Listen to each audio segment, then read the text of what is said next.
पहुंचे हैं गांव कोल में, जो कि जिला कैथल में पड़ता है, और मुलाकात करवाएंगे भावी सरपंच श्री भाग सिंह जी से और जानना चाहेंगे कि उनका राजनीति में आने का मेन मोटो क्या है और क्या शुरुआत लेकर और राजनीति में आना चाहते हैं। तो सर नमस्कार, कुरुक्षेत्र भूमि न्यूज में आपका हार्दिक स्वागत है। नमस्कार जी। सबसे पहले मैं कुरुक्षेत्र न्यूज़ का कोल गांव में पहुंचने पर हार्दिक स्वागत करता हूं, अभिनंदन करता हूं, और जितने भी मेरे से ये क्वेश्चन पूछेंगे मैं उनका सच्चे ढंग से जवाब देने की कोशिश करूंगा। सर आपका राजनीति में आने का मेन उद्देश्य क्या है? वैसे तो देखो, राजनीति में आने का सभी का अपना अपना उद्देश्य होता है। मेरा तो एक ही मोटो है कि मैं गांव का विकास करूं और समाज की सेवा करूं और गांव को स्वच्छ गांव बनाने की कोशिश करूं। सर गांव की मेन समस्या क्या है? हमारे गांव में सबसे भारी समस्या तो ये है कि गांव में जो गंदा पानी है उसकी निकासी का प्रबंध नहीं है। जो हमारे मौजूदा सरपंच है उन्होंने इतना अच्छे ढंग से कार्य सफाई का नहीं किया है, तो मैं कोशिश करूंगा कि भाई जितना भी गंदा पानी कोल के जोड़ों में इकट्ठा होकर के वो जोड़ बन गए हैं, तालाब नहीं रहे, उनकी सफाई करवाकर उनकी निकासी करवाऊंगा और गांव की सफाई करवाने का, बहुत बढ़िया सफाई करवाने का प्रबंध करूंगा। जी सर। सर यदि हम बेटियों के हित में बात करें तो देखा जाता है कि आज भी हमारी बेटियां सुरक्षित नहीं हैं। अभी एक हाथरस कांड हो और वल्लभगढ़ में भी गोली मारकर एक लड़की की हत्या कर दी गई। तो सर बेटियों के प्रति आपकी क्या सोच है? देखो, इस तरह के कांड जब भी होते हैं ये निंदनीय होते हैं। ये इंसान नहीं होते हैं, वाहन होते हैं जो ऐसे काम करते हैं। मैं अपने गांव में इस कार्य को रोकने के लिए, पहले तो हमारा गांव में ऐसे कार्य नहीं है, फिर भी यदि छोटा मोटा कोई ऐसा कांड होता है उसको पहले से ही काबू में रखने के लिए सीसीटीवी कैमरे लगवाऊंगा और जहां भी स्कूल हैं, बस स्टैंड है, उन सभी पे कैमरे लगवा करके बदमाशों की पहले से निगरानी रखेंगे। जी सर। सर जो हमारी आज की युवा पीढ़ी है वो शिक्षित होते हुए भी नशे की तरफ अधिक बढ़ रही है, तो आप उनको क्या संदेश देना चाहते हैं सर? देखो, जो युवक कुछ ना कुछ शिक्षा भी प्राप्त करे हुए हैं और फिर भी नशे की तरफ आकर्षित हो गए हैं, मैं कोशिश करूंगा कि उनको खेल की तरफ मोड़ने की कोशिश करूंगा। सर गांव में स्वास्थ्य का स्तर कैसा है? गांव में स्वास्थ्य के लिए वैसे तो एक हॉस्पिटल बना है, बहुत ही बढ़िया हॉस्पिटल है, बड़ा है, बिल्डिंग बहुत बड़ी है, बिस्तरे की उसमें व्यवस्था भी काफ़ी है, एसएमओ साहब बैठते हैं, 8 डॉक्टरों की सीट है, जबकि डॉक्टर मौके पर 2 ही शायद हैं।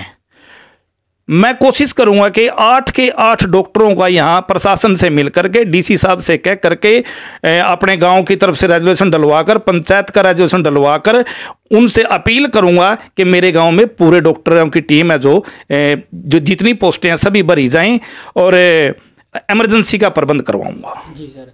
सर प्रधानमंत्री आवास योजना के तहत गांव में कितने बीपीएल परिवारों को कच्ची छतों का लाभ मिल चुका है और बीपीएल परिवारों की संख्या कितनी है? देखो, बात यह है, पूर्ण रूप से मैं नहीं बता पाऊंगा कि गिनती में कितनी संख्या है, मगर जितने बीपीएल कार्य जो राशन कार्ड बने हुए हैं वो चलते रहेंगे और जितने इससे वंचित रह गए हैं लोग, उन सभी को जल्द से जल्द राशन कार्ड दिलवाने की पुरजोर कोशिश करूंगा। जी सर।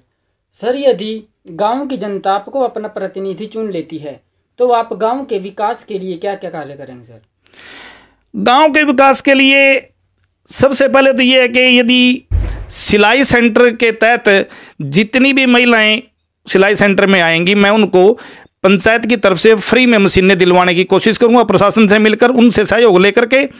और बाकी रोजगार क्या है, अभी सफाई कर्मचारी जितने लगे हुए हैं पक्के, शायद 8 लगे हुए हैं।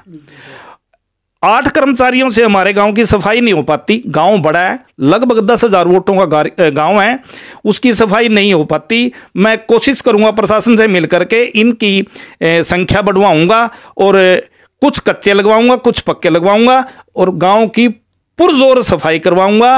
और जितने भी हमारी गलियां हैं उन गलियों में व्हीकल का प्रबंध करूंगा कि कूड़ा रोज उसमें डले और बाहर फेंक दिया जाए। सर गांव में पंचायती भूमि कितनी है? गांव में पंचायती भूमि थोड़ी है, कोई ज़्यादा नहीं है, उससे इतनी ज़्यादा कमाई नहीं होती, मगर गवर्नमेंट बहुत सी ग्रांटें देती है, हर प्रकार की ग्रांट देती है। हमारे माननीय प्रधानमंत्री जी ने बहुत ज़्यादा बढ़िया कार्य करे हैं, जिनका सरपंच यदि चाहे तो गांव को बहुत ज़्यादा फायदा दिलवा सकता है। सर आप गांव में भाईचारा किस प्रकार कायम रख सकते हो, किस प्रकार बनाए रखना चाहते हो? बात ये है जी, भाईचारा तो ये है कि भाई यदि किसी का भी गांव में झगड़ा हो जाता है वो लोग थाने की तरफ भागते हैं। मेरी कोशिश रहेगी कि मैं उन लोगों को थाने की तरफ, कोर्ट की तरफ न जाने दूं और गांव में बैठ के सामाजिक तौर पर उन सभी झगड़ों का निपटारा करूं, और इसी बात से भाईचारा बना रहेगा। जी सर। सर जैसे कि अब पर्व आ रहे हैं, जैसे कि गुरु नानक देव जयंती और नया साल, तो आप अपने गांव वासियों को, प्रदेश वासियों को, इस देश की जनता को किस प्रकार बधाई संदेश देना चाहते हैं सर? ये है कि सभी संतों का आदर करना चाहिए, सभी गुरुओं का आदर करना चाहिए। धर्म सबके एक जैसे हैं, ये नहीं कि भाई मैं इस धर्म से हूं, मैं उस धर्म को नहीं मानता, क्योंकि हमारे देश में तो सभी धर्मों को मान्यता दी जाती है, सभी को इज्जत दी जाती है। और नववर्ष पर भी मैं लोगों को यही कहूँगा कि भाई आप भाईचारा बनाए रखें और सामाजिक तौर पर कार्य करते रहें। और जैसा कि हमारे देश में अब ये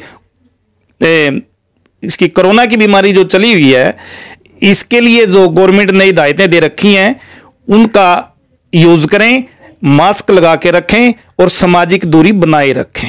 धन्यवाद। तो आज हमारे बीच थे श्री भाग सिंह जी, जिन्होंने हमें बहुत अच्छी जानकारी दी। बने रहिए कुरुक्षेत्र भूमि न्यूज के साथ। धन्यवाद।